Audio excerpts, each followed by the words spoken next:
Друзья, храп– это очень распространенная проблема, которая может помешать сну самого храпящего, а также побеспокоить и окружающих людей.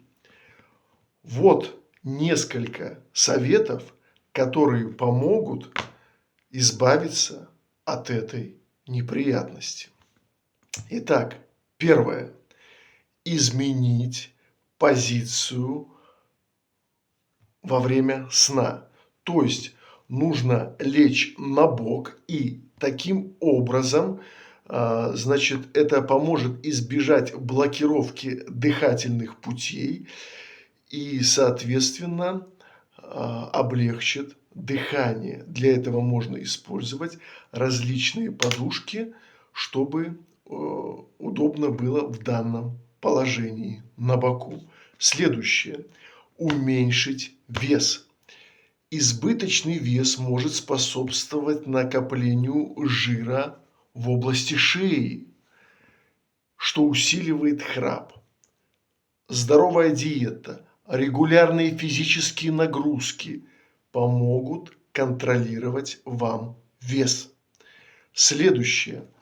Полный отказ от алкоголя и курения. Дело в том, что алкоголь расслабляет мышцы горла, что может увеличить вероятность храпа. Курение также раздражает дыхательные пути, поэтому отказ от этих привычек поможет уменьшить храп. Следующее. Увлажнение воздуха. Сухой воздух может раздражать горло и носовые проходы. Используйте увлажнитель воздуха, чтобы создать комфортные условия во время сна. И, конечно же, если у вас хронический храп, то необходимо проконсультироваться с врачом. Специалист может определить наличие каких-то у вас, может, заболеваний, таких, например, как апноэ, и предложить эффективные методы лечения. И по традиции, друзья, очередной анекдот про блондинок. Итак, внимательно слушаем. Итак, на кухне сидят две блондинки и пьют кофе. И рядом спит огромный бульдог по кличке Зигмунд.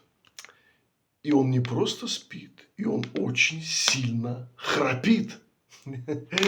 Одна блондинка говорит: ты знаешь, дорогая, ну что-то он сильно храпит. Я вот где-то слышала, чтобы избавиться от этого храпа, нужно повязать красную ленточку. Ну, ты поняла, где повязать.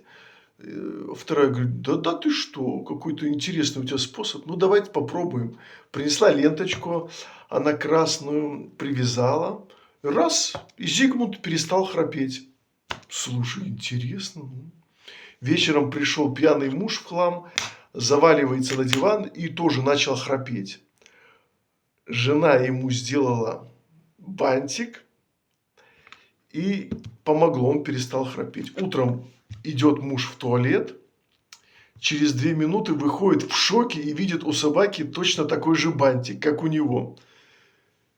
И в таком недоумении кричит: я не помню, Зигмунд, где мы с тобой вчера были, но явно мы с тобой взяли призовые места.